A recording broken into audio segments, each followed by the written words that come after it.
കർത്താവിലെ ഏറ്റവും ആദരണീയരായ വൈദിക ശ്രേഷ്ഠരെ, പ്രിയമുള്ള മാതാപിതാക്കളെ, കുഞ്ഞുങ്ങളെ, വളരെ സന്തോഷത്തോടു കൂടിയാണ് ഞാൻ ഈ ദേവാലയത്തിൽ കടന്നു വന്നിരിക്കുന്നത്.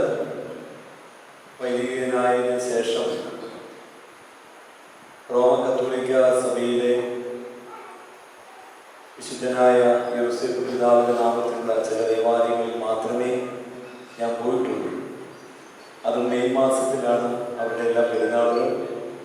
ആദ്യമായിട്ടാണ് മലങ്കര ഓർത്തഡോക്സ് സഭയുടെ ഒരു ദേവാലയത്തിൽ പരിശുദ്ധനായ യോസേപ്പ് പിതാവിന്റെ നാമത്തിൽ പെരുന്നാളിലേക്ക് കടന്നു വരുവാൻ കഴിഞ്ഞത്. എനിക്ക് ഒത്തിരി സന്തോഷമുണ്ട്. ആ പിതാവിൻ്റെ മധ്യസ്ഥത ഒരിക്കൽ കൂടി നമുക്ക് എല്ലാവർക്കും ലഭിക്കും എന്നുള്ളതിന് സംശയമില്ല. രണ്ടാമത്തെ ഒരു സന്തോഷം എന്ന് പറയുന്നത്, ഈ അടുത്ത നാളിൽ വേദപുസ്തകത്തിലെ കുറേ വചനങ്ങൾ പല ആൾക്കാരുടെ ജീവിതത്തിൽ ഒത്തിരി മാറ്റങ്ങൾ ഉണ്ടാക്കി. അവരെല്ലാവരും ഞങ്ങളുടെ ആശ്രമത്തിൽ കടന്നു വന്ന് അങ്ങനെ ഒരു പുസ്തകം, കുറേ വചനങ്ങളുള്ള ഒരു പുസ്തകം ഉണ്ടാക്കണമെന്ന് കുറേ നാളുകളായിട്ട് ആവശ്യപ്പെടുകയും ഞാനും അങ്ങനെ ഒരു കാര്യങ്ങൾ ചെയ്യുവാൻ വേണ്ടി ഒരു വർഷമായിട്ട് അതിനുവേണ്ടി ശ്രമിച്ചുകൊണ്ടിരിക്കുകയായിരുന്നു. അങ്ങനെ 50 വചനങ്ങളുള്ള ഒരു പുസ്തകം ഇന്നലെ വൈകിട്ട് 8 മണിക്കാണ് റെഡിയായത്. അപ്പോൾ ഞാൻ ഇങ്ങോട്ട് കോയമ്പത്തൂർക്ക് ട്രെയിൻ കയറാൻ പോരുന്ന വഴിയിൽ ആ ബുക്കുകൾ പ്രസിൽ നിന്ന് എനിക്ക് ലഭിച്ചു. അത് നേരെ ഇങ്ങോട്ടാണ് കൊണ്ടുപോകുന്നത്. അപ്പോൾ 50 വചനങ്ങളുള്ള ഒരു ബുക്ക് നേരെ ഈ ദേവാലയത്തിലേക്ക് എത്തിച്ചിട്ടുണ്ടെന്നുള്ളത് രണ്ടാമത്തെ ഒരു സന്തോഷം. കർത്താവിന് സ്നേഹമുള്ളവർ, വചനം ജഡമായി ധരിച്ച പരിശുദ്ധ അമ്മയെ കാവൽ ചെയ്ത പരിശുദ്ധനായ യോസേപ്പ് പിതാവിന്റെ വലിയ മധ്യസ്ഥത നമുക്ക് എല്ലാവർക്കും അനുഗ്രഹമായി തീരട്ടെ. കർത്താവിന്റെ വചനം വളരെ ശക്തിയേറിയതാണ്. ഇവിടെ ആരെങ്കിലും വേദപുസ്തകം കൊണ്ടുവന്നിട്ടുണ്ടോ? ഉണ്ടെങ്കിൽ ഒന്നെടുത്താൽ നല്ലതാണ്. സെന്റ് ജോൺ ചാപ്റ്റർ 1 വേഴ്സ് 1 നമുക്ക് എല്ലാവർക്കും അറിയാവുന്നതാണ്. The beginning was the word. നമുക്ക് എല്ലാവർക്കും അറിയാവുന്ന ഒരു വാക്യം അല്ലേ? ആദ്യം എന്തുണ്ടായിരുന്നു? വചനം ഉണ്ടായിരുന്നു. വചനം ദൈവത്തോടു കൂടിയായിരുന്നു. വചനം എന്തായിരുന്നു? The word was God. പിള്ളേരൊന്ന് പറയേ, എന്താണ്? The word was ആരാ? God. കേട്ടോ, കേട്ടായിരുന്നു? The word was God. അപ്പൊ എന്താണ് മനസ്സിലായോ? ഈ ബൈബിളിലുള്ള ഓരോ വചനങ്ങളും എന്താണ്? ദൈവം. The word was God. അപ്പൊ വചനം ദൈവമാണ് എന്ന് പറഞ്ഞാൽ അതിന്റെ അർത്ഥം എന്താണെന്ന് അറിയാമോ? വചനം ദൈവമാണെന്ന് പറഞ്ഞാൽ വലിയൊരു തിരിച്ചറിവുണ്ടാകും. എന്താണെന്നറിയാമോ? ദൈവത്തിന് എന്തെല്ലാം ചെയ്യാമോ അതെല്ലാം നമുക്ക് ചെയ്യാൻ പറ്റും. വചനത്തിന് ചെയ്യാൻ പറ്റും. കാരണം വചനം എന്താണ്? ദൈവമാണ്. ഇതൊരു വലിയ തിരിച്ചറിവ് നമുക്ക് ഉണ്ടാകണം. വചനം ദൈവമായതുകൊണ്ട്, അതുകൊണ്ട് തന്നെ word is not impersonal. Word എന്താണ്? A personal being. വചനം അതുകൊണ്ടാണ് ജഡമായത്. വചനം മനുഷ്യനായതാണ് യേശു തമ്പുരാൻ. നമ്മൾ വിശുദ്ധ കുർബാന തുടങ്ങുമ്പോൾ പാടുന്ന പാട്ടത് ഏതാണ്? നിന്മാതാവും വിശുദ്ധന്മാർ എന്നിവർ തൻ പ്രാർത്ഥനയാ.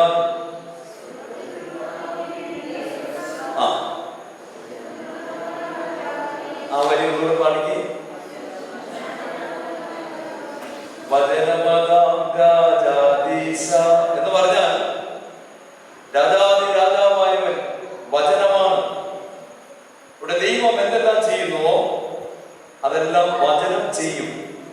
What God can do, the same He can do by the word.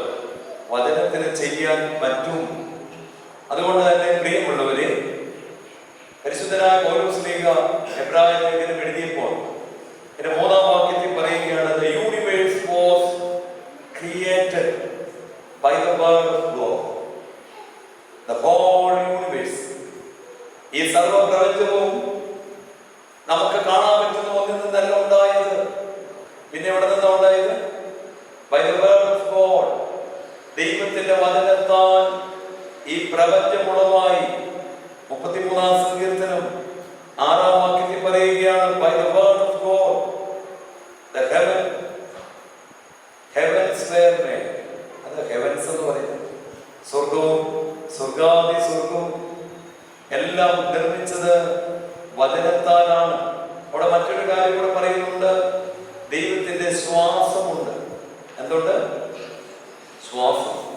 വചനം പറയുന്നിടത്തെല്ലാം മറ്റൊരു കാര്യം കൂടെ പറയുന്നുണ്ട്. എന്താണെന്നറിയാമോ? ശ്വാസം. എന്താണ് അങ്ങനെ പറയാൻ കാര്യം? വചനം വരണമെങ്കിൽ എന്ത് വേണം? ശ്വാസം വേണം. ഞാൻ ഈ സംസാരിക്കുന്ന എന്റെ ഈ ശബ്ദം വരണമെങ്കിൽ എന്ത് വേണം? ശ്വാസമില്ലെങ്കിൽ. അതുകൊണ്ട് കാറ്റ്, ഒരു കാറ്റാണ് വചനം. ഈ കാറ്റില്ലെങ്കിൽ വചനമില്ല, ശ്വാസം.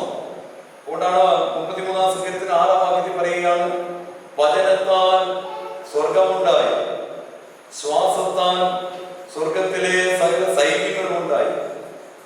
അപ്പോൾ ദൈവത്തിന്റെ ശ്വാസം അത് എന്താണെന്ന് ഉൽപ്പത്തി പുസ്തകം 2-ാം അധ്യായത്തിൽ 7-ാം വാക്യത്തിൽ പറയുന്നുണ്ട്. ദൈവത്തിന്റെ ശ്വാസം എന്താണ്? ദൈവത്തിന്റെ ശ്വാസം എന്താണ്? ദൈവം മനുഷ്യനെ സൃഷ്ടിച്ചു, അവന്റെ മൂക്കിൽ എന്ത് ചെയ്തു? ഊതി നൽകി. എന്താണ് അതിന്റെ പേര്? ജീവശ്വാസം. ദൈവത്തിന്റെ ശ്വാസത്തിന് ഒരു പ്രത്യേകതയുണ്ട്. അതെന്താണ്? സിപ്പാർട്ട് ലൈഫ്, ജീവൻ നൽകുന്ന ശ്വാസം. വചനത്തിൽ എന്തുണ്ട്? ശ്വാസമുണ്ട്. അപ്പോ വചനത്തിന് എല്ലാം ഉണ്ട്, ജീവനുണ്ട്. ഒന്ന് പറഞ്ഞ്, വചനത്തിന് എല്ലാം ഉണ്ട്, ജീവനുണ്ട്. The word is alive. അതെവിടെയാണ് പറയുന്നത്? എബ്രായ ലേഖനം 4-ാം അധ്യായം 12-ാം വാക്യം. The word of God is living and active. ദൈവത്തിന്റെ വചനം എന്താണ്? ജീവനുള്ളതും പ്രവർത്തിക്കുന്നതുമാണ്. ഇത് നമ്മൾ തിരിച്ചറിയണം. വചനം ജീവനുള്ളതാണ്, പ്രവർത്തിക്കുന്നതാണ്. അതുകൊണ്ട് പ്രിയമുള്ളവരെ, പരിശുദ്ധനായ പൗലോസ് തീമോഥെയോസിനോട് പറയുകയാണ്. തീമോഥെയോസ് പറഞ്ഞു, ഒരു യൗവനക്കാരൻ തീമോഥെയോസ് പറഞ്ഞു, ചേട്ടാ, പല പാപത്തിലും വീഴുന്നു, പാപങ്ങൾ ചെയ്യുന്നു, ചെയ്യേണ്ടതൊക്കെ ആഗ്രഹമുണ്ടെങ്കിലും എന്ത് ചെയ്യുന്നു? പാപങ്ങൾ ചെയ്യുന്നുണ്ട്. എന്താണ് പൗലോസ് ശ്ലീഹ കൊടുത്ത മറുപടി? പൗലോസ് ശ്ലീഹ തീമോഥെയോസിനോട് പറഞ്ഞു, 2 Timothy chapter 3 verse 16.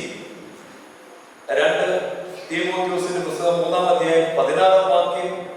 All scriptures are God breathed.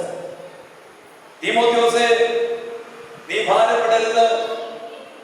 എല്ലാ തിരുവെഴുത്തിലും ദൈവത്തിന്റെ ശ്വാസമുണ്ട്, എല്ലാ വചനത്തിലും ശ്വാസമുണ്ട്. അതുകൊണ്ട് വചനം നിന്നെ എന്ത് ചെയ്യും? നിർമ്മലനാകും. വചനം നിർമ്മലനാകും. 119-ാം സങ്കീർത്തനത്തിന്റെ 9-ാം വാക്യം എന്താണെന്നറിയാമോ? എങ്ങനെ ഒരു മനുഷ്യൻ പാപം കൂടാതെ ജീവിക്കും? പാപം കൂടാതെ ജീവിക്കണമെങ്കിൽ വചനം വരണം, ദൈവത്തിന്റെ വചനം. 11-ാം വാക്യം, 119-ാം സങ്കീർത്തനം 11-ാം വാക്യം പറയുകയാണ്, ബാലൻ തന്റെ നടപ്പിനെ നിർമ്മലമാക്കണമെങ്കിൽ എന്ത് വേണം? വചനം. ബിക്കോസ് എന്താ കാര്യം എന്നറിയാമോ? വചനം ജീവനുള്ളതാണ്. വചനം എന്നുള്ളതാണ് ജീവൻ. ദൈവത്തിന്റെ ശ്വാസമുണ്ട്. അതുകൊണ്ട് തീമോഥെയോസേ, നീ എന്ത് ചെയ്യണമെന്നറിയാമോ? വചനങ്ങൾ ധ്യാനിക്കണം. ദൈവത്തിന്റെ വചനം ഉരുവിടണം. അങ്ങനെ ഉരുവിടുമ്പോൾ നിന്റെ ജീവിതത്തിൽ അത് ഗുണീകരണത്തിനാകും. അപ്പൊ എന്താ ഇത്രയും പാപം ചെയ്യാൻ കാര്യം? എന്താ ഇത്രയും പാപത്തിലേക്ക് പോകാൻ കാര്യം? എന്തില്ല? വചനമില്ല, വേറൊന്നില്ല. സോ നമ്മൾ തിരിച്ചു വരണം, വചനത്തിലേക്ക് വരണം. വചനമില്ലാത്തതാണ് ഇത്രയും പാപത്തിലേക്ക്. ഇവിടെ വചനത്തിലേക്ക് വരണം. വചനം നമ്മുടെ ജീവനും വിശുദ്ധിയുമുള്ളവരാക്കും. ഇവിടെ യേശുപുരാൻ ഒരിക്കലും ഇങ്ങനെ പറഞ്ഞു, തന്റെ കൂടെ നിൽക്കുന്ന ശിഷ്യന്മാരോട് പറഞ്ഞു, യോഹന്നാന്റെ സുവിശേഷം 6-ാം അധ്യായത്തിന്റെ 63-ാമത്തെ വാക്യം, the words that I have spoken to you, the words that I have spoken to you are spirit and life. ഞാനിപ്പോ നിങ്ങളോട് സംസാരിക്കുന്ന വചനങ്ങൾ ജീവനുള്ളതും ആത്മാവ് നിറഞ്ഞതുമാണ്. യേശുക്രിസ്തു ശിഷ്യന്മാരോട് പറയുക, ഞാനിപ്പോ പറയുന്ന വചനങ്ങൾ ജീവനുള്ളതും ആത്മാവ് നിറഞ്ഞതുമാണ്. ഒരാളിൽ ആത്മാവ് വന്നാൽ ആ ദേഹി ദേവാലയമാകും. എന്തായി മാറും? ഒരാളിൽ പരിശുദ്ധാത്മാവ് വന്നാൽ ശരീരം എന്താകും? ദേവാലയം. എന്താ ദേവാലയത്തിന്റെ പ്രത്യേകത? ഞാൻ ചോദിച്ചു, ഒരു അക്രൈസ്തവനാണെങ്കിൽ പോലും ഈ ദേവാലയത്തിന്റെ ഉള്ളിൽ വന്നിട്ട് സിഗരറ്റ് വലിക്കാൻ തോന്നുമോ? പറ്റുന്നില്ല. ബിക്കോസ് എന്താണ്? ഇത് ഡിസേർവ് ചെയ്തു. ഇവിടെ നമുക്ക് കളിക്കാൻ പറ്റുന്നില്ല, എന്നാ ഫുട്ബോൾ കളിച്ചത് പറ്റുന്നില്ല. ഇതിപ്പോ ദൈവം ഇല്ലെന്ന് പറഞ്ഞാലും ചെയ്യും. ഒരാളിൽ പരിശുദ്ധാത്മാവ് വന്നാൽ ആ ശരീരം ദേവാലയമാകും എന്ന് പറഞ്ഞാൽ വരില്ല. ഏത് പാപങ്ങളുടെ വഴി വരില്ല. അവിടെ പ്രിയപ്പെട്ടവരെ, യേശുക്രിസ്തു ശിഷ്യന്മാരോട് പറയുകയാണ്, the words that I have spoken to you are spirit, Holy Spirit and life imparting. ജീവൻ പകരുന്നതും ആത്മാവിനെ തരുന്നതുമാണ് ഈ വചനങ്ങൾ.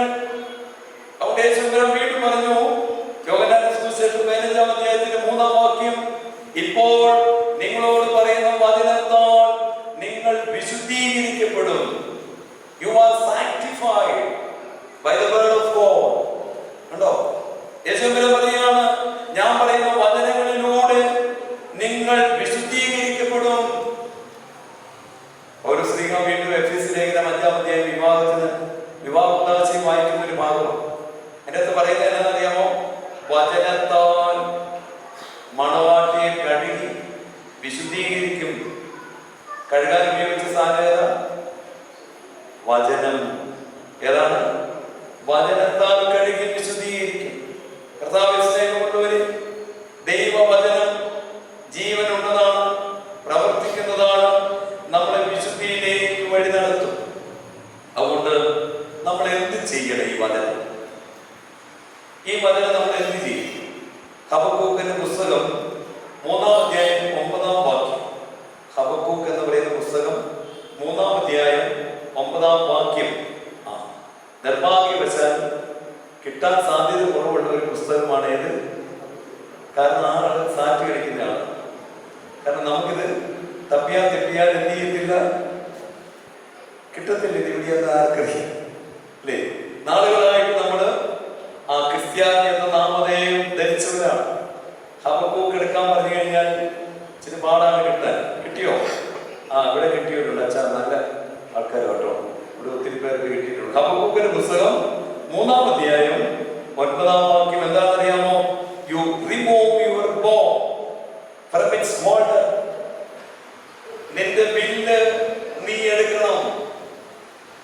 വില്ലെന്ന് പറഞ്ഞു കഴിഞ്ഞാൽ അടുത്ത വാക്യം എന്തായിരിക്കും? വില്ലെന്ന് പറഞ്ഞാൽ മനസ്സിലായപ്പോ അടുത്ത വാക്യം എന്തായിരിക്കും? അമ്പത്തല്ല വരുന്നത് ആണോ? പക്ഷെ അവിടെ എഴുതിയിരിക്കുന്നതല്ല, വചനം. കേട്ടോ? നീ വില്ലെടുക്കുക. The arrow of your word were sown. American ട്രാൻസ്ലേഷനിൽ പറയും. അവിടെ വില്ലെന്ന് പറഞ്ഞിട്ടില്ല, പകരം എന്താണെന്നറിയോ? The arrow of the word. നീ വില്ലെടുത്തിട്ട് വചനമാകുന്ന അമ്പ് വെക്കുക. ഏതാ വെക്കേണ്ടത്? വില്ലെടുത്തിട്ട് എന്നാ വെക്കണം? വചനമാകുന്ന അമ്പ്. കേട്ടോ? വില്ലെടുത്തിട്ട് വചനമായ അമ്പ് വെച്ചിട്ട് ആണിയിടണം. പ്രതിജ്ഞ എടുക്കണം. വചനത്താ പ്രതിജ്ഞ. വചനം കൊണ്ട് പ്രിയമുള്ളവരെ, നമ്മളിങ്ങനെ വചനം ആവർത്തിക്കണം. വചനങ്ങൾ ആവർത്തിക്കണം. അങ്ങനെ ആവർത്തിക്കുമ്പോൾ ഒരു വലിയ ആയുധമായി മാറും. ഏത്? ദൈവത്തിന്റെ വചനം ഒരു ആയുധമായി മാറും. അതുകൊണ്ട്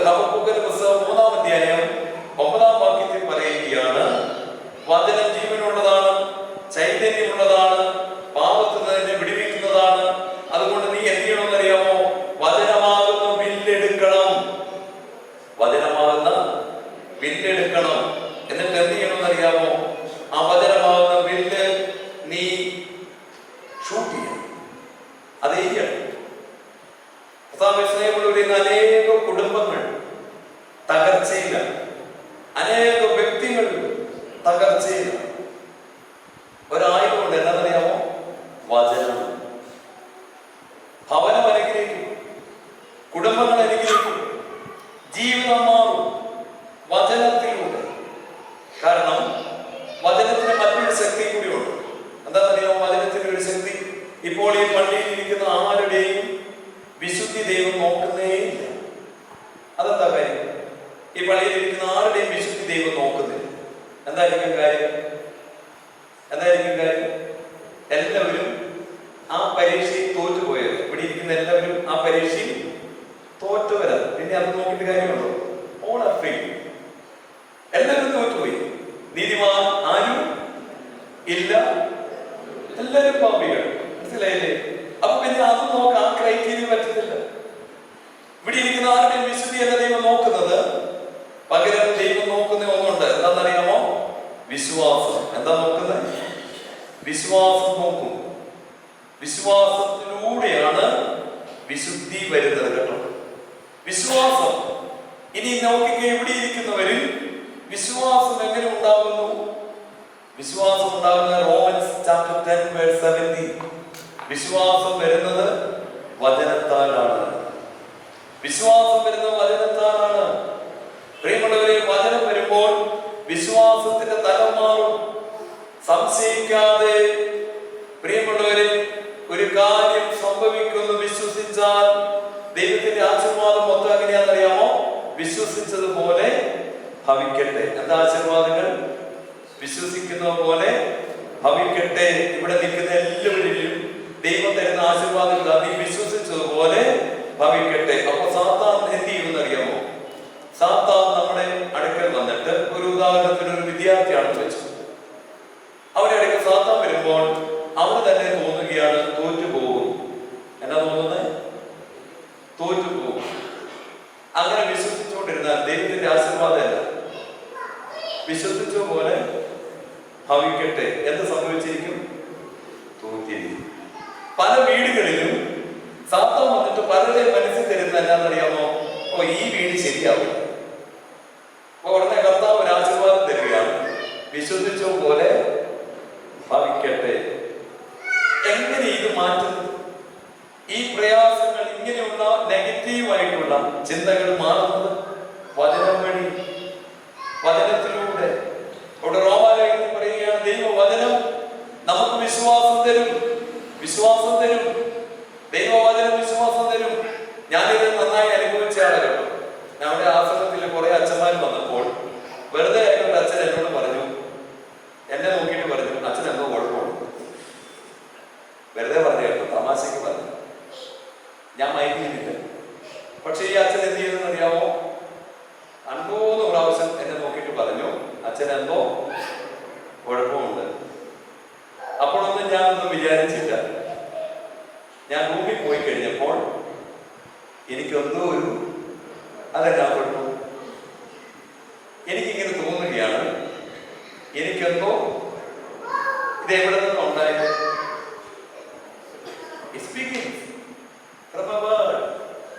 ഒരു വചനത്തിൽ നിന്നാണ് ഉണ്ടായത്. കർത്താവിനെ സ്നേഹിക്കുന്ന ഒരു വചനം വഴിയ വിശ്വാസം. ആ വിശ്വാസം വന്നാൽ അത് സംഭവിക്കും. എനിക്ക് അപ്പോഴേ മനസ്സിലായി, ആ പറഞ്ഞ വാക്ക് എനിക്ക് എന്തായി മാറി? എന്തായി മാറി? ആ മാറിക്ക് പ്രശ്നമാണ്. അതെങ്ങനെ സംഭവിക്കും? ഇങ്ങനെയാണ് പലരുടെയും സംഭവിച്ചത്. ചില അമ്മമാരെ വീട്ടിൽ ഇവിടെ ഒന്നിനും കൊള്ളത്തില്ല. കുറച്ച് കഴിയുമ്പോൾ കൊച്ചിന്റെ ഉള്ളിൽ എന്നായി? അതൊക്കെ വിശ്വാസമായി. ഈ വാക്കുകൊണ്ട് ഒത്തിരി പേര് പോയി. അതുകൊണ്ട് വാക്ക് പ്രിയമുള്ളവരെ ഒരു അസ്ത്രമാണ്. നമ്മൾ എന്ന് ചൊല്ലുന്നതാണ്, പകൽ പറക്കുന്ന അസ്ത്രവും ഇരുട്ടി സഞ്ചരിക്കുന്ന ഇതാ സാധനം. ഈ പകൽ പറക്കുന്ന അസ്ത്രം ഇതാണ്. നമ്മുടെ വീര്യം കെടുത്തിക്കളയുന്ന സംസാരങ്ങൾ. ചില ആൾക്കാർ, ചില പള്ളി കമ്മിറ്റിയിൽ നടക്കില്ല നടക്കില്ല നടക്കില്ല എന്ന് പറയുന്ന ആൾക്കാരെ ആ കമ്മിറ്റിയിലുണ്ടാവും. എന്നെ എടുത്തിട്ടാലും എന്താണ്? നടക്കില്ല, ശരിയാവില്ല. എന്തെടുത്തിട്ട് ഈ പകൽ പറക്കുന്ന അസ്ത്രം ഈട്ടി സഞ്ചരിക്കുക കെടുത്തിക്കളയും. അവിടെയാണ്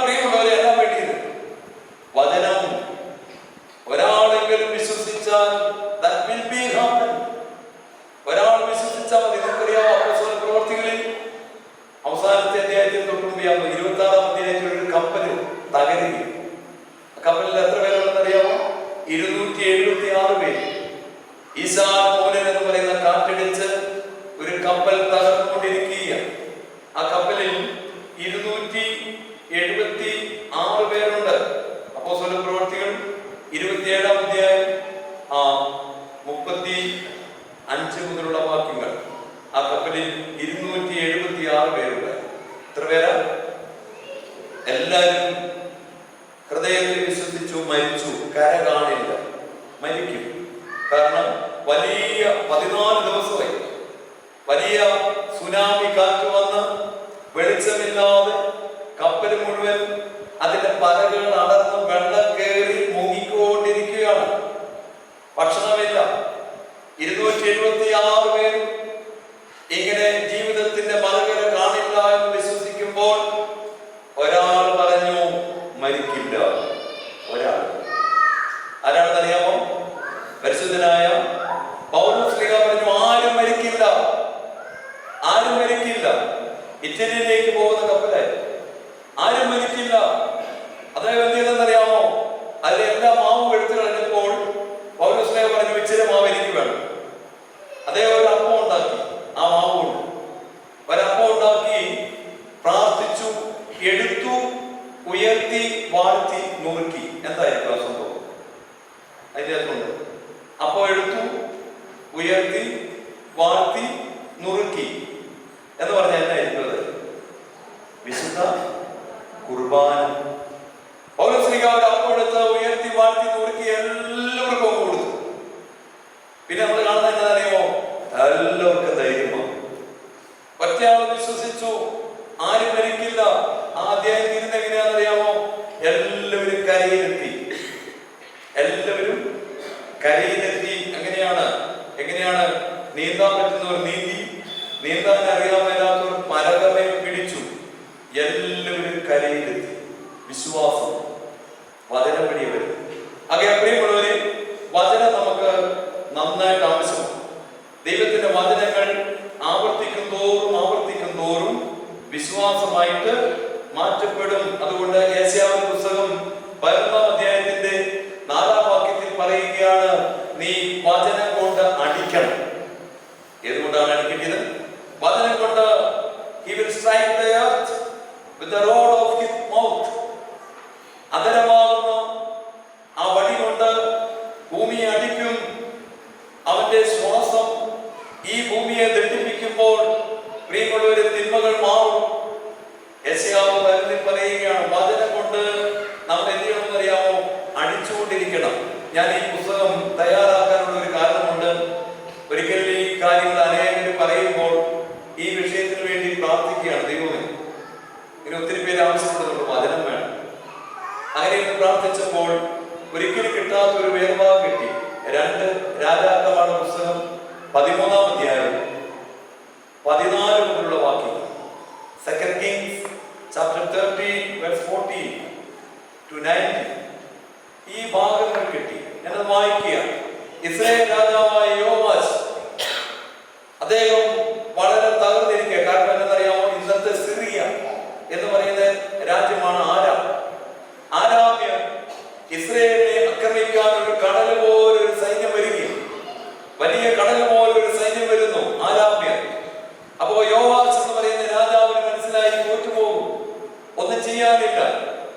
അത്രയ്ക്ക് ശക്തരായ ആരാമ്യ സൈന്യം വരുമ്പോൾ യോവാശ് ഓടിപ്പോയത് എങ്ങോട്ടാണെന്നറിയാമോ? ഏലീശ പ്രവാചകന്റെ അടുക്കൽ.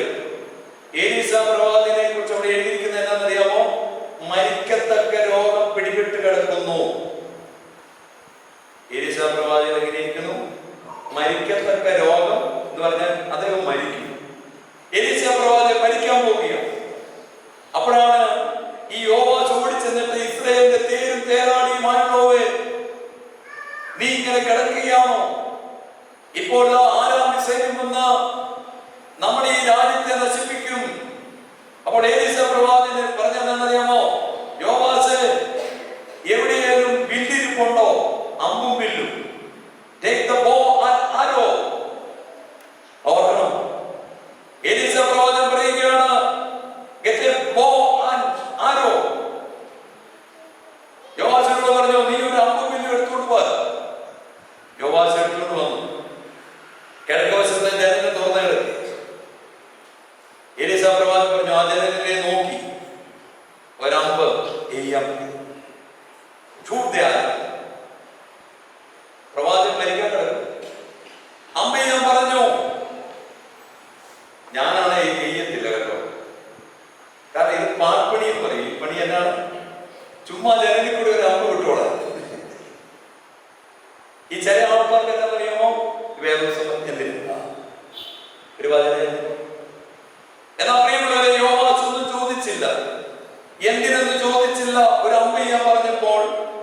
പെയ്തു. ഉടനെ പ്രവാചകൻ വിളിച്ചു പറഞ്ഞ എന്താണെന്നറിയാമോ? This is the Lord's arrow of victory. ഇതിന്റെ പേരെന്താണ്? യഹോവയുടെ ജയാസ്ത്രം. ഇപ്പോ നീ എഴുതുന്നതിന്റെ പേരാണ് യഹോവയുടെ ജയാസ്ത്രം. ആരാമ്യക്കെതിരെയുള്ള യഹോവയുടെ ജയാസ്ത്രം. വീണ്ടും പ്രവാചകൻ യോവാശിനോട് പറഞ്ഞു, ഒരമ്പെടുക്കാൻ പറഞ്ഞു. എന്നാ പറഞ്ഞതെന്നറിയാമോ? Strike the ground. ഈ തറയിൽ നീ അടിക്കാൻ പറഞ്ഞു. അമ്പ് കൊണ്ട് അടിക്കാൻ പറഞ്ഞു തറയിൽ. യെശയ്യാവിൽ നമ്മളൊരു വാക്യം വായിച്ചല്ലോ. യെശയ്യാവ് 4 പറഞ്ഞത് അമ്പ് കൊണ്ട് അടിക്കാൻ പറഞ്ഞ വാക്യം കൂടിയുണ്ട്. അപ്പോൾ എലീശാ പ്രവാചകൻ യോവാശിനോട് പറഞ്ഞു, അമ്പ് കൊണ്ട് തറയിൽ അടിക്കാൻ പറഞ്ഞു. ആ മനുഷ്യൻ നമ്മളെ പോലെ 1 അടിച്ചു, 2 അടിച്ചു, പിന്നെ അടിക്കാൻ നോക്കിയപ്പോ ഇത് എന്തിനിങ്ങനെ അടിക്കും? അപ്പൊ അത് എന്ത് ചെയ്തു? 3ാമത്തെ അടി കൊണ്ട് സ്റ്റോപ്പ് ചെയ്തു. എത്രാമത്തെ അടി കൊണ്ട് സ്റ്റോപ്പ് ചെയ്തു? 3ാമത്തെ അടി കൊണ്ട് സ്റ്റോപ്പ് ചെയ്തപ്പോൾ പ്രവാചകൻ പറയുകയാണ്, you should have strike the ground more times. പ്രവാചകൻ മരിച്ചു എന്നാണ് അത് കഴിഞ്ഞിട്ട്.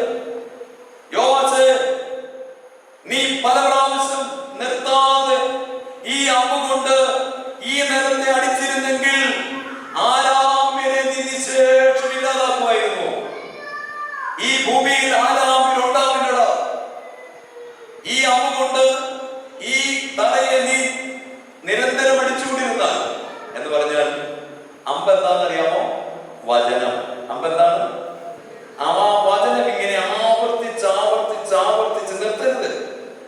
അങ്ങനെ ആവർത്തിച്ച് ആവർത്തിച്ച് പറഞ്ഞുകൊണ്ടിരുന്നാൽ നീ നിശേഷം നിനക്കെതിരെ വരുന്ന ശത്രുവിനെ ഇല്ലാതാക്കും, നിശേഷം ഇല്ലാതാക്കും.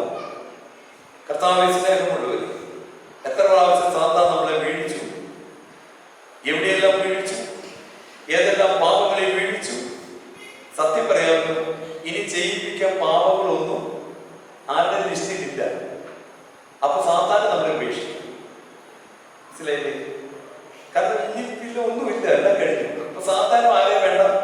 നമ്മളെ വേണ്ട. അപ്പോഴാണ് ഈ പാപിനിയായ സ്ത്രീ എങ്ങോട്ട് ഓടിയത്? ക്രൂശിലേക്ക് ഓടിയത്. മനസ്സിലായില്ലേ? അതാണ് നമ്മുടെ ഒരു പാട്ട് പാടുന്നത്, മൂറോൻ മണമെന്നാന്നൊക്കെ പറഞ്ഞൊരു പാട്ട് പാടുന്നത്. അങ്ങോട്ട് ഓടിയപ്പോൾ മടന്മാൻ എന്നെ പിടിച്ചു, നിൻമുറിവുകളെ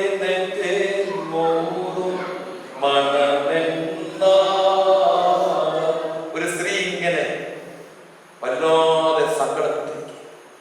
എല്ലാം പാപം ചെയ്യും. ചെയ്തവർക്ക് ഇപ്പൊ ഇഷ്ടമില്ല. മനസ്സിലായി? സ്വയം വെറുത്തു.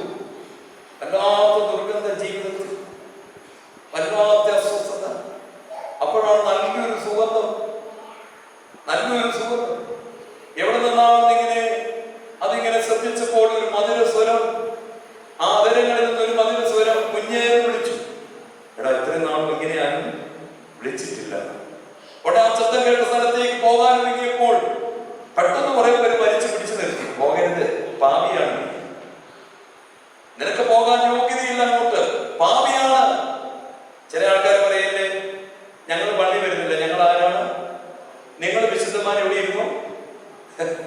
ഇതിലേ ഞങ്ങൾ പള്ളി വരുന്നില്ല.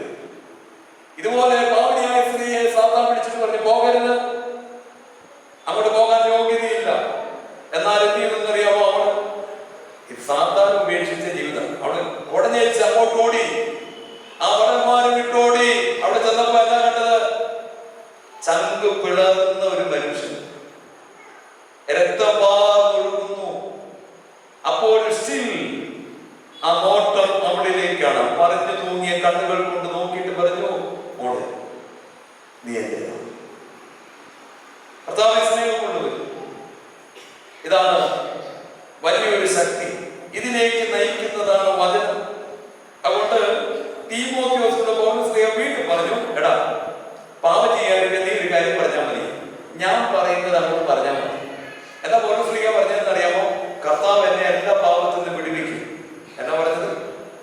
കർത്താവ് എന്നെ എല്ലാ പാപത്തിൽ നിന്നും വിടുവിക്കും, തന്റെ സ്വർഗരാജ്യത്തിൽ കൊണ്ടുപോകും. എന്നാ പറഞ്ഞത്? സ്വർഗരാജ്യത്തിൽ കൊണ്ടുപോകും. അവൻ എന്നേക്കും മഹത്വം, ആമേൻ എന്ന് ചൊല്ലാൻ തുടങ്ങി. കർത്താവ് എന്നെ എല്ലാ പാപങ്ങളിൽ നിന്നും വിടുവിക്കും, സ്വർഗരാജ്യത്തിൽ കൊണ്ടുപോകും, അവന് മഹത്വം. ആമേൻ. വീണ്ടും പറഞ്ഞു, കർത്താവ് എന്നെ എല്ലാ പാപങ്ങളിൽ നിന്നും വിടുവിക്കും.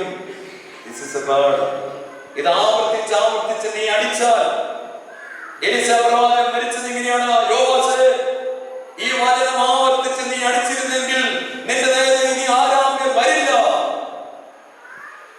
കേട്ടോ. ഒരു വചനം ഇങ്ങനെ ആവർത്തിച്ച് ചൊല്ലുമ്പോൾ പ്രിയമുള്ളവരെ, ആ വചനം നമ്മൾ ജീവിക്കും. ആ വചനങ്ങളിൽ ആത്മാവുണ്ട്, ചൈതന്യമുണ്ട്. അത് ജീവിതത്തിൽ ഹൃദയത്തിൽ കയറുമ്പോൾ, ദൈവത്തിന്റെ അരൂപിൽ വ്യാപരിക്കുമ്പോൾ, സ്നേഹമുള്ളവരെ, സാത്താൻ വീഴും, സാത്താൻ തകരും. എന്റെ നിങ്ങളുടെ ജീവിതത്തിൽ പ്രിയമുള്ളവരെ, അത്രയ്ക്ക് ശക്തിയേറിയതാണ് ഈ ദൈവത്തിന്റെ വചനം. ഞാനിവിടെ ഒരു പുസ്തകം കൊണ്ടുവന്ന് പറഞ്ഞല്ലോ. അതിന്റെ പേരെന്താണെന്നറിയാമോ? ദുഷ്ടന്റെ തീയമ്പുകളെ തകർക്കുന്ന യഹോവയുടെ ജയാസ്ത്രം, the Lord's arrow of victory. എന്തിനെ തകർക്കുന്നത്? സാത്താന്റെ കയ്യിലുണ്ട് അമ്പ്. അതിന്റെ പേരെന്താണെന്നറിയാമോ? തീയുള്ള അമ്പ്, തീ കത്തിക്കും. സാത്താൻ ഒരു വചനം നമ്മുടെ മേൽ, ഒരു സംശയം. യാക്കോബ് ശ്ലീഹ പറയും, വീട്ടിലിരിക്കുമ്പോൾ ഒരു സംശയം, അയ്യോ രോഗം ഇപ്പൊ എല്ലാവർക്കും എന്നാ അറിയുമോ, അറ്റാക്ക് വരുമോന്ന് സംശയം. എന്നാ വരുമോന്ന്? ആരടുത്ത് വന്ന് നിൽക്കുന്നു? ആരടുത്ത് വന്ന് നിൽക്കുന്നു? സാത്താൻ. കർത്താവിനെ സ്നേഹം കൊണ്ടുവരും. ഈ ഞാൻ നോക്കിയാണ്, ഞാൻ അട്ടപ്പാടി വന്നു 27 വർഷം മുന്നേ വന്നു. അവിടെ ചെന്നപ്പോൾ 45 ഏക്കറുള്ള ഒരു സ്ഥലത്ത്, നാരസിംഹം എന്ന് പറയുന്ന ഒരു സ്ഥലത്ത്, അച്ഛന്മാരോട് ചോദിച്ചു അവിടെ ഒന്ന് താമസിക്കാമോ? അപ്പൊ ഞാൻ നമ്മുടെ നല്ല ധൈര്യത്തോടെ വന്നുകൊണ്ട് ഞാൻ പറഞ്ഞു താമസിക്കണം. അങ്ങനെ പ്രിയമുള്ള ഒരു 45 ഏക്കറിൽ ഞാൻ പോയി താമസിക്കും. എന്റെ കൂടെ ഒരു പട്ടിയുണ്ട്, തക്രു എന്നാണ് പേര്. വേറെ ആരുമില്ല, പട്ടി ഞാൻ. മനസ്സിലായില്ല നമ്മുടെ അവസ്ഥ, സ്റ്റാൻഡേർഡ് മനസ്സിലായില്ല. അപ്പൊ അവിടെ ഒരു തമിഴ്നാട്ടിലൊരു ഗവർണർ, അദ്ദേഹത്തിന് കുറേ സ്ഥലം. അദ്ദേഹം ഞാൻ താമസിക്കുന്ന വീട്ടിൽ വന്നേച്ച് പറഞ്ഞു, പട്ടി ഡേഞ്ചറാ കേട്ടോ. ഞാൻ ചോദിച്ചാൽ ഇത് ആനയുള്ള സ്ഥലമാണ്. ഏത് സ്ഥലം? ആനയുള്ള സ്ഥലം. ഞാൻ തൈക്ക് പട്ടി. ഈ ഗവർണർ എന്നോട് പറഞ്ഞു, നമ്മുടെ അതിർത്തിയിൽ ആന വരുമ്പോൾ പട്ടി പോയി അവിടെ പോയിട്ട് പോരയ്ക്കും. അവിടെ പോയിട്ട് പോരയ്ക്കും, അവിടെ പോയി ആനയുടെ അവിടെ പോയിട്ട് കുരച്ചിട്ട് അവൻ മിണ്ടാതെ പെരക്കാത്ത വന്നിരിക്കും. മിണ്ടാതെ അവിടെ വന്നിരിക്കും, പെരക്കാത്ത. നമ്മളൊന്നും അറിയത്തില്ല. പക്ഷെ ആന എന്ത് ചെയ്യുമെന്ന് അറിയാമോ? ഇതേ പട്ടിയുടെ മണം പിടിച്ചുകൊണ്ട് വരും. പട്ടിക്കറിയാം ആന വീടിന്റെ അടുത്ത് വന്നു പറയാൻ മിണ്ടത്തില്ല, നമ്മളോട് ചേർന്നെങ്കിലും ഒരുമിക്ക് അനങ്ങത്തില്ല. അതുകൊണ്ട് വീട് തകർക്കും. എനിക്കങ്ങോട്ട് ഭയങ്കര പേടിയായി. ഞാനവിടെ ചെന്നു. അപ്പൊ അങ്ങനെ ഇരിക്കുമ്പോൾ അതിൽ കൂടി ഒരു പയ്യൻ വന്നു. അവന്റെ പേര് അനിൽ എന്നാണ്. അവനാണെങ്കിൽ അച്ഛന്മാരുടെ കൂടെ നടന്നിട്ട് പോകുന്ന വഴിക്കെല്ലാം, ശുശ്രൂഷക്കാരൊന്നുമില്ല കേട്ടോ, അനിൽ 9 ദിവസം പോകുന്ന വഴിക്കെല്ലാം സഹായം ബാഗിനെ തൂക്കി പിടിക്കുന്നതല്ല അവനാണ്. എവിടെ വാഗനദാസ ഉടനെ അവനറിയാം നീല ബുക്ക്. ഏത് ബുക്കാ? നീല ബുക്ക്. അവനറിയാതല്ല, അവൻ ചെയ്തുകൊണ്ടിരിക്കും. അപ്പൊ അവനൊരു ദിവസം ഇങ്ങനെ അരി സാധനമൊക്കെ ആയിട്ട് അവിടെ വന്നു. കർത്താവിനെ കൊണ്ട് നല്ല നിലാവുള്ള ദിവസം. അങ്ങനെ ഇരുന്നപ്പോൾ പട്ടി പതിവില്ലാത്ത സ്നേഹം കാണിക്കും. പട്ടി പതിവില്ലാത്ത സ്നേഹം നമ്മുടെ കാലുകളിൽ നക്കുന്നു, പിടിക്കുന്നു. അപ്പൊ ഞാൻ ഈ അച്ഛനോട് പറഞ്ഞടാ, ഇന്ന് പട്ടിക്ക് ഒത്തിരി സ്നേഹമുണ്ടല്ലോ, ജനലിൽ കൂടെ ഒന്ന് നോക്കാൻ പറഞ്ഞു. കർത്താവ് സ്നേഹമുള്ളവര് ഇങ്ങനെ ജനലിൽ കൊണ്ട് നോക്കിയപ്പോൾ ഒരു 13 ആന ഇങ്ങനെ വന്നുകൊണ്ടിരിക്കും. 13 കേട്ടോ. അട്ടപ്പാടി വന്നാൽ ഫോട്ടോ ഒക്കെ കാണിക്കും കേട്ടോ. ഫോട്ടോ ഉണ്ട്, ഇപ്പോഴും ഉണ്ട്. 13 ആന. ഞാനെടുത്തതല്ല, ഫോട്ടോ ക്ലാസ്സിനെടുത്തതാണ് രാവിലെ. 13 ആനയും കൊണ്ട് ഇങ്ങനെ നിലാവിന് ഇങ്ങനെ മല പോലെ എന്തൊക്കെ ഇങ്ങനെ പറയും. അപ്പൊ ഈ അനിലിനോട് ചേട്ടായി, ഞാൻ അവിടെ വന്നിട്ട് ചേട്ടായി എത്രയാണെന്ന് അറിയത്തില്ലല്ലോ, ആന ഒത്തിരി ഉള്ളത് ഇങ്ങോട്ട് വന്നുകൊണ്ടിരിക്കും. ഞാൻ നോക്കിയപ്പോൾ പ്രിയമുള്ളവര്, ഞാൻ എണ്ണി 13 എണ്ണം ഇങ്ങനെ വന്നുകൊണ്ടിരിക്കും. എല്ലാം ചെയ്യേണ്ടി, നമ്മളൊന്നൊക്കെ കോളേജെല്ലാം കഴിഞ്ഞിട്ട് വന്ന സമയമാണ്. അങ്ങനെ വലിയ പ്രാർത്ഥനയൊന്നും ഇല്ലാത്ത സമയം. അപ്പൊ എന്താ ചെയ്യേണ്ടതെന്ന് ഓർത്തു. ഞാനിങ്ങനെ മനസ്സിൽ സ്വാഭാവികത വെച്ചിട്ട് ഓർത്തു, ദൈവമേ നമ്മൾ ഒത്തിരി പാപം ചെയ്ത ആളായതുകൊണ്ട് പ്രാർത്ഥന ദൈവം കേൾക്കാൻ ചാൻസ് കുറവായതുകൊണ്ട് ഇവനോട് ഞാൻ പറഞ്ഞു, അനില് നീ പ്രാർത്ഥിക്കണം, നീ എന്ത് ചെയ്യണം, പ്രാർത്ഥിക്കും. ഉടനെ അവൻ എന്ത് ചെയ്യുമെന്ന് അറിയാമോ? അവിടെ ആ മുറി പോയിട്ടുള്ള പ്രാർത്ഥന ബുക്കെല്ലാം കരഞ്ഞ ഒരു വിളക്കാണ്. അതിൽ ആ നീല ബുക്കെടുത്തു. ഏത് ബുക്ക? നീലും. എനിക്ക് വീട്ടിൽ പരിചയമൊന്നുമില്ല കേട്ടോ. അവൻ അതിന്റെ എല്ലാം തിരിച്ചു പഠിച്ചു എല്ലാം നോക്കിയിട്ട് എന്നോട് പറഞ്ഞു, ചേട്ടായി ആന പോകാനുള്ള പ്രാർത്ഥന എവിടെയാണ്? അവർ ഒത്തിരി പ്രാർത്ഥന കണ്ടിട്ടുണ്ട് അതിനകത്ത് അല്ലെ? പട്ടി പൂതാ ചെയ്യുമ്പോൾ ഗർഭിണികൾ കുഞ്ഞുങ്ങൾ പ്രയാസമില്ലാതുണ്ടാകാൻ മന്തിക്ക് എന്നൊക്കെ പറഞ്ഞ് ഒത്തിരിയുണ്ട്. അപ്പൊ അവരെല്ലാം നോക്കിയിട്ട് നോക്കി ആന പോകാനുള്ളത് എവിടെയാണ്? സത്യം പറയുന്നത് ഇവിടെ ആന തൊട്ടടുത്തായി. ഞാൻ പറഞ്ഞല്ലേ അതിന് നീ ആ ബുക്ക് എടുത്ത് മാറ്റ്, ഇപ്പൊ നിന്റെ മനസ്സിൽ നിന്ന് വരുന്നത്. അപ്പൊ അവൻ എന്ത് ചെയ്യുന്നറിയാം? ഒരു വേദോസ് എടുത്തോ, യഹോവയുടെ ജീവന്റെ ബലം ഞാനാര്? നിയമമുള്ളവരെ സത്യം പറയാമല്ലോ, എനിക്ക് പെട്ടെന്നൊരു അവനിങ്ങനെ വായിച്ചു, യഹോവയുടെ ജീവന്റെ ബലം. ഞാൻ ഇന്നുവരെ ആലോചിച്ചിട്ടില്ല. എന്റെ ജീവന്റെ ബലം യഹോവയാണെന്ന് എനിക്ക് അറിയില്ലായിരുന്നു. അനിന്ന് വായിക്കുകയാണ്, യഹോവയുടെ ജീവന്റെ ബലം ഞാൻ ആരെ പേടിക്കും? യഹോവയുടെ വെളിച്ചം ഞാൻ ആരെ ഭയപ്പെടും? ഒരു സൈന്യം എന്റെ നേരെ വന്നാലും ഞാൻ ഭയപ്പെടുകയില്ല. എന്നോട് എന്ത് ചെയ്യും അവർ? കർത്താവ് സ്നേഹമുള്ളവർ, ഞാൻ ഈ ആരോട് പറഞ്ഞ അതിന്റെ ഇത് തന്നെ പറഞ്ഞു, യഹോവ ജീവന്റെ ബലം ഞാൻ ആരെയും പേടിക്കും. ഞങ്ങൾ റിപ്പീറ്റ് ചെയ്യും കേട്ടോ, റിപ്പീറ്റ് ചെയ്യും. ഇത് അറിയാൻ മേലത്ത് ചെയ്ത കാര്യം പറഞ്ഞത്. അന്ന് 27 വർഷം തന്നെ അറിയത്തില്ല. യഹോവ എന്റെ ജീവന്റെ ബലം ഞാൻ ആരെയും പേടിക്കും. യഹോവന്റെ വെളിച്ചം 27-ാം സങ്കീർത്തനം 1-ാം വാക്യമാണ്. ഒരു സൈന്യം എന്റെ നേരെ അടുത്ത് വന്നാലും ഞാൻ ഭയപ്പെടുകയില്ല. കർത്താവിനോട് ഞങ്ങൾ ഇങ്ങനെ ചൊല്ലുകയും ഇങ്ങനെ ചൊല്ലിക്കൊണ്ടിരിക്കുകയാണ്. അങ്ങനെ ചൊല്ലി ചൊല്ലി ചൊല്ലി ഇടയ്ക്ക് ജനലിലേക്ക് നോക്കിയപ്പോൾ ഇങ്ങോട്ട് തലയിരുന്ന മുഴുവൻ ആനയുടെ തല അങ്ങോട്ട്,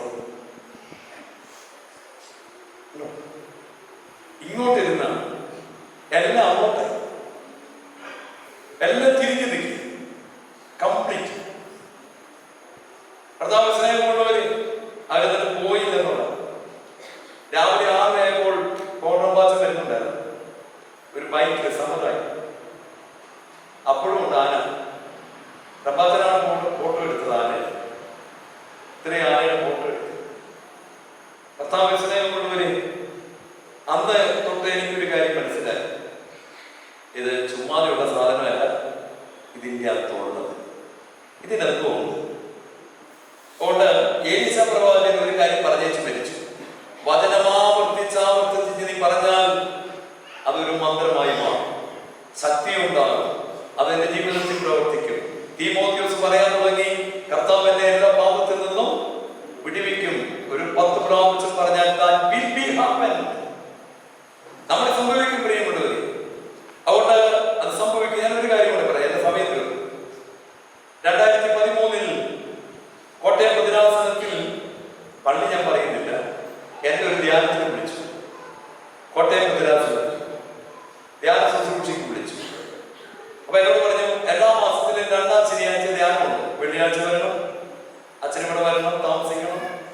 ശനിയാഴ്ച ധ്യാനം കഴിഞ്ഞ് തിരിച്ചു പോകുമല്ലേ, അട്ടപ്പള്ളിക്ക് പോകണമെങ്കിൽ പോകും. അപ്പൊ അങ്ങനെ ആ സമയത്തെ സംബന്ധിച്ച് ഞാൻ പോകും. എന്റെ കൂടെ ഇന്ന് തടാകാസനത്തിലുള്ള മഹേഷ് അച്ഛനുണ്ട്. അന്നൊരു പയ്യനാണ്, മഹേഷ് കുമാറാണ്, ഹൈദരാബാദ്. കർത്താവ് സ്നേഹമുള്ളവരെ, ഞങ്ങൾ ആ പള്ളിയിൽ ചെന്നപ്പോൾ ചില നേരത്തെ ചെന്നപ്പോൾ പള്ളി കമ്മിറ്റിയിലെ ആൾക്കാരുടെ തീരുമാനം അനുസരിച്ച് ഞങ്ങൾ പള്ളി കിടക്കണ്ട, പിന്നെ അവിടെ കിടന്നാൽ മതി, ഒരു വീട് അറേഞ്ച് ചെയ്തിട്ടുണ്ട്, അവിടെ കിടന്നാൽ മതി. ഞാൻ ആദ്യമായിട്ട് ഇങ്ങനെ പോയി. ഞാനാണ് പള്ളികളിലും കിടക്കാറുള്ളത്, വീടുകളിൽ കിടക്കാറുള്ളത്. അപ്പൊ ഞാൻ ആകെ പ്രയാസത്തിലായി. എന്നോട് പറഞ്ഞൊരു വീട് അറേഞ്ച് ചെയ്തിട്ടുണ്ട്. ഞാൻ നേരെ പള്ളിയിലെ അപ്പൊ അവിടെ ആ ശുശ്രൂഷക്കാരുണ്ട്, കപ്പയായി. ഞാൻ ആ കപ്പയോട് ചോദിച്ചു, പള്ളിയുടെ താക്കോല് നിന്റെയിലുണ്ടോ? പള്ളിയുടെ താക്കോലുണ്ടോ? നാളെ എപ്പോഴും? നാളെ ഞാൻ വൈകിട്ട് വിളിച്ചു. ഞാൻ പറഞ്ഞു, എനിക്ക് പകല് പള്ളിയിൽ ചെന്ന് നേരത്തെ വരണമായിരുന്നു, താക്കോലുണ്ട്. ഉണ്ട്. അവൻ എന്നോട് പറഞ്ഞു, അച്ഛാ ഞങ്ങൾ മോട്ടർ അടിക്കുന്ന ഒരു സാധനമുണ്ട്, ഇങ്ങനെ ഒരു അടപ്പുള്ള എൻ്റെ അകത്ത സ്വിച്ച്. അപ്പൊ അത് ഈ കപ്പയിൽ മാത്രമാണ് അടിക്കാറുള്ളത് മോട്ടർ. അപ്പൊ ഞാൻ അത് തുറന്നിട്ട് താക്കോൽ അവിടെ വെച്ചിട്ട് ഞാൻ കൊണ്ടുപോകാം. അച്ഛൻ നാളെ വന്നിട്ട് എന്ത് ചെയ്യണം? താക്കോലെടുത്ത് പള്ളി കൊണ്ടുപോകാം. പ്രിയമുള്ളവരെ, എനിക്ക് വേണ്ടി അറേഞ്ച് ചെയ്ത വീട്ടിൽ ഞങ്ങൾ പോയി ഭക്ഷണമൊക്കെ കഴിച്ചിട്ട് ഞാൻ പറഞ്ഞു, ഞങ്ങൾ ഇപ്പോൾ വരാം എന്ന് പറഞ്ഞിട്ട് പോന്നു. ഇനി വരാൻ ലേറ്റ് ആയാൽ നോക്കണ്ട, വേറെ പള്ളി കിടന്നോളാം എന്ന് ഞാൻ പോന്നു. ഞങ്ങൾ നേരെ ഈ പള്ളി വന്നു. ഈ പള്ളി വന്ന് ഞങ്ങൾ പള്ളി തുറന്നു. അങ്ങനെ അവിടെ ഇരുന്നു. വേറെ പുസ്തകം എടുത്തു. ദിവസം ധ്യാനമൊന്നും എനിക്കറിയത്തില്ല എന്നെ ചെയ്യും. വേറെ പുസ്തകം എടുത്തപ്പോൾ ഒരു വാക്യം കണ്ടു. എന്നാൽ യഹോവ ഒരു മഹാവീരനെ പോലെ നിന്നോട് കൂടിയുണ്ട്. നിന്നെ ഉപദ്രവിക്കുന്നവർ ഇടറി വീഴും. അവർ ബുദ്ധിയോടെ പ്രവർത്തിക്കാകിയാൽ ഏറ്റവും ലജ്ജിക്കും. ഒരിക്കലും മറന്നു പോകാത്ത നിത്യലജ്ജയോടെ. ഇത് വായിച്ചത് മഹേഷ് അച്ഛനാണ്. ഞാൻ പറഞ്ഞ ഒരു കാര്യം ചെയ്യും, നമുക്ക് ഈ വാക്യം തന്നെ കിട്ടും. എന്നാൽ യഹോവ ഒരു മഹാവീരനെ പോലെ എന്നോട് കൂടെയുണ്ട് എന്ന് പറയാമോ നിങ്ങൾ? എന്നാൽ യഹോവ ഒരു മഹാവീരനെ പോലെ എന്നോട് കൂടി ഉള്ളതൊരു പറഞ്ഞു നോക്കിക്കേ. എന്നാൽ യഹോവ ഒരു മഹാവീരനെ പോലെ എന്നോട് കൂടി ഉള്ളതൊരു പറഞ്ഞു നോക്കിക്കേ. ഇങ്ങനെ പറയുമ്പോൾ എല്ലാം തോന്നുന്നത് നിങ്ങൾക്ക് പിന്നെ തോന്നുന്നുണ്ടോ? ആരെങ്കിലും കൂടെ ഉണ്ടെന്ന് തോന്നുന്നുണ്ടോ? എന്നാൽ യഹോവ ഒരു മഹാവീരനെ പോലെ എന്നോട് കൂടെയുണ്ട്. എന്നെ ഉപദ്രവിക്കുന്നവർ ഇടറി വീഴും. ജയിക്കത്തില്ല.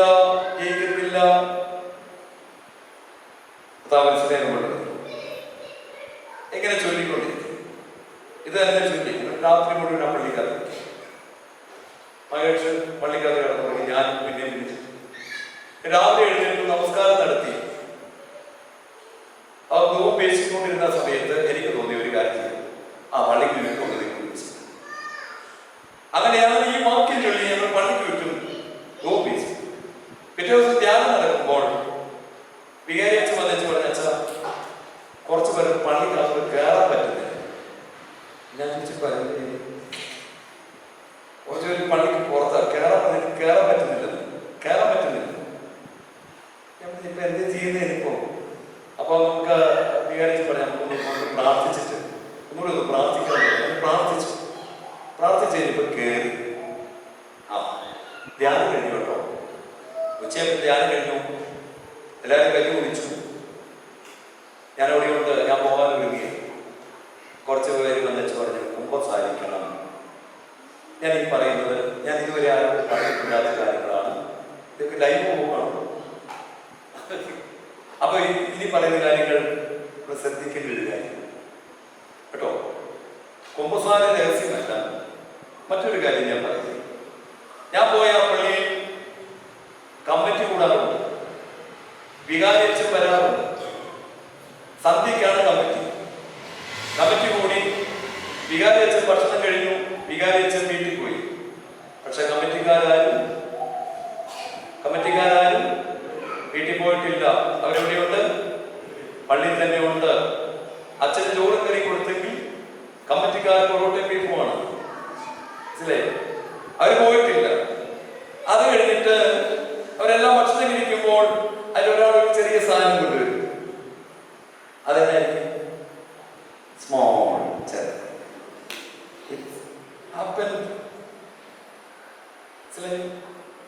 പള്ളിയിൽ മദ്യം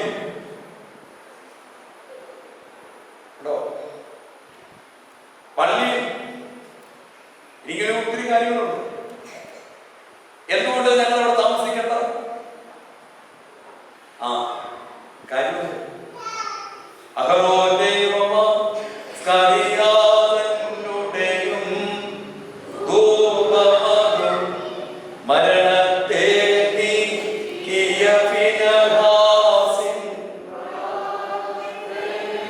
കർത്താവേ, സ്നേഹമുള്ളവരെ, ഫിനെഹാസിന്റെ കയ്യിൽ ഒരു അമ്പുണ്ടായിരുന്നു. സംഖ്യയുടെ പുസ്തകം 23-ാം അധ്യായത്തിൽ ഇസ്രായേലിന്റെ വലിയ മഹത്വമായ സാക്ഷ്യപ്പെട്ടകത്തിൽ ദൈവത്തിന്റെ മേഘസ്തംഭം രാത്രി അത്തിത്തൂണായി ഇറങ്ങി നിൽക്കുമ്പോൾ 12 ഗോത്രങ്ങൾ 3 പേര് കിഴക്കും 3 പേര് പടിഞ്ഞാറും 3 പേര് തെക്കും വടക്കുമായിട്ട് താമസിക്കുകയാണ്. കുരിശാകൃതി കേട്ടോ. ഇസ്രായേൽ പാളയം പിടിക്കുമ്പോൾ നടുക്ക് ഈ സാക്ഷ്യപ്പെട്ടത് അവിടെയാണ്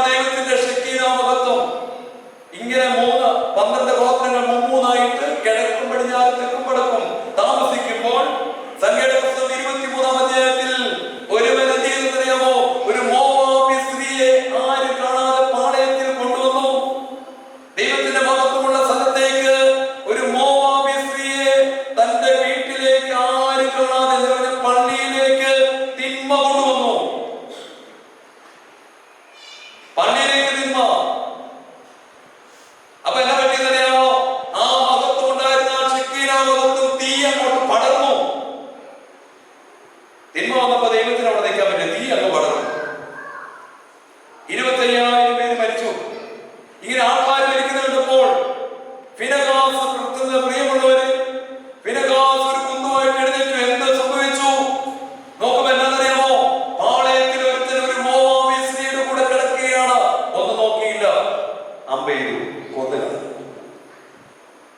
വചനം ഇങ്ങനെ ചൊല്ലുമ്പോൾ തിന്മകൾ മരിക്കും, തിന്മകൾ വിടും. ഒരു കമ്മിറ്റിക്കാരൻ മുഴുവൻ കുമ്പസാരിച്ചു. അച്ഛനറിയത്തില്ലെന്ന്, ഇന്നും അറിയത്തില്ല, ഞാൻ പറഞ്ഞിട്ടില്ല. ഇപ്പോൾ ഇത് വന്നപ്പോഴാണ് ഞാൻ പറഞ്ഞത് ഇതിന്റെ ആദ്യത്തെ വചനം അതാണ്. ഈ പുസ്തകത്തിലെ ആദ്യത്തെ വചനം അതാണ്. 2013 ആദ്യം കിട്ടിയ വചനം ആണ് ആദ്യം എഴുതിയിരിക്കുന്നത്.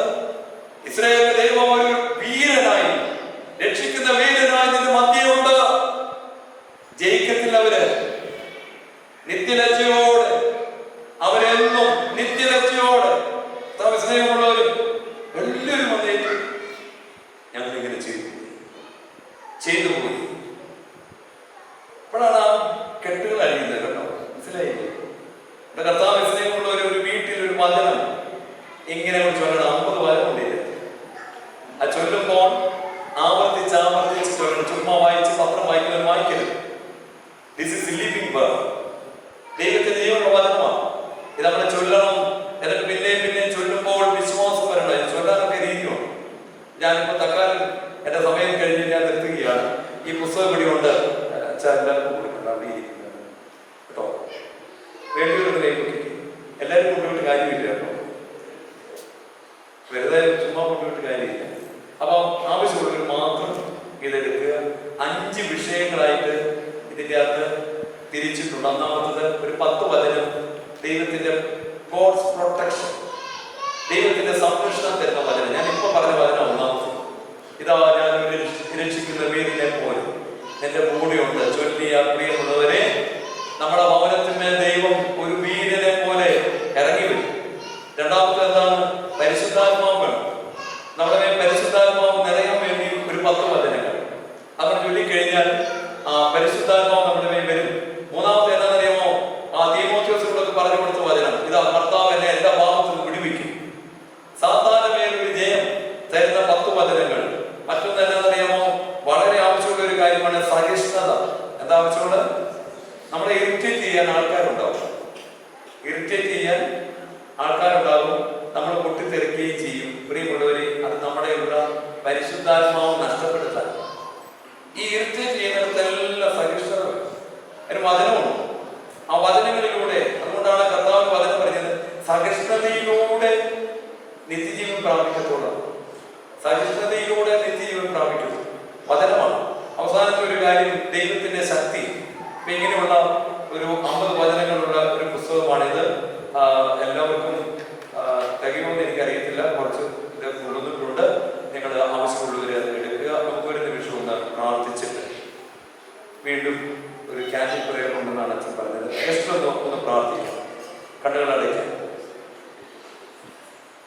ദൈവത്തിന്റെ പരിശുദ്ധാത്മാവ് നമ്മളിൽ നമ്മുടെ ജീവിതത്തിൽ നന്നായി നിറയണമെന്ന് ആഗ്രഹിക്കുന്നു. പരിശുദ്ധനായ പിതാവ് വചനത്തെ ഹൃദയത്തെ സ്വീകരിച്ച് ഉദരത്തിൽ വഹിച്ച പരിശുദ്ധ അമ്മയെ ചേർത്ത് പിടിച്ചതുപോലെ ഈ പെരുന്നാൾ ആഘോഷിക്കുമ്പോൾ ദൈവമേ, ജീവനുള്ള വചനങ്ങളെ ചേർത്ത് പിടിക്കാൻ ഞങ്ങളെ സഹായിക്കണമേ. ഏലീശാ പ്രവാചകൻ മരിക്കുന്നതിന് മുന്നേ പറഞ്ഞു, ആ അമ്പ് നീ പല പ്രാവശ്യം നിലത്തടിക്കേണ്ടതായി. ഇതാണ് യഹോവയുടെ ജയാസ്ത്രമാകുന്ന വചനം. വചനപിതാവിന്റെ അടുക്കൽ നിന്റെ സമീപത്ത് നിന്റെ വായിലുണ്ട്. അത് നീ ഉച്ചരിക്കുമ്പോൾ, അത് നീ ചൊല്ലുമ്പോൾ ആ ശക്തി നിന്നിലും നിന്റെ കുടുംബത്തിലും വ്യാപരിക്കും. ആ വചനത്തിന്മേൽ ആത്മാവുണ്ട്. ആ വചനത്തിന്റെ ഹൃദയത്തിൽ വിശ്വാസമായി വരും. വിശ്വസിക്കുമ്പോഴെല്ലാം കർത്താവ് പറയും, വിശ്വസിച്ചതുപോലെ ഭവിക്കട്ടെ, തിന്മകളഴിയും. കർത്താവേ, ഞങ്ങളുടെ ജീവനുള്ള വചനങ്ങൾ ഞങ്ങൾക്ക് വലിയ ശക്തിയായി മാറണമേ. ഇടവയിലെ ഓരോ കുടുംബങ്ങളെയും നിന്റെ വചനങ്ങളാൽ അനുഗ്രഹിക്കണമേ. കടന്നു വന്നിരിക്കുന്ന ഓരോ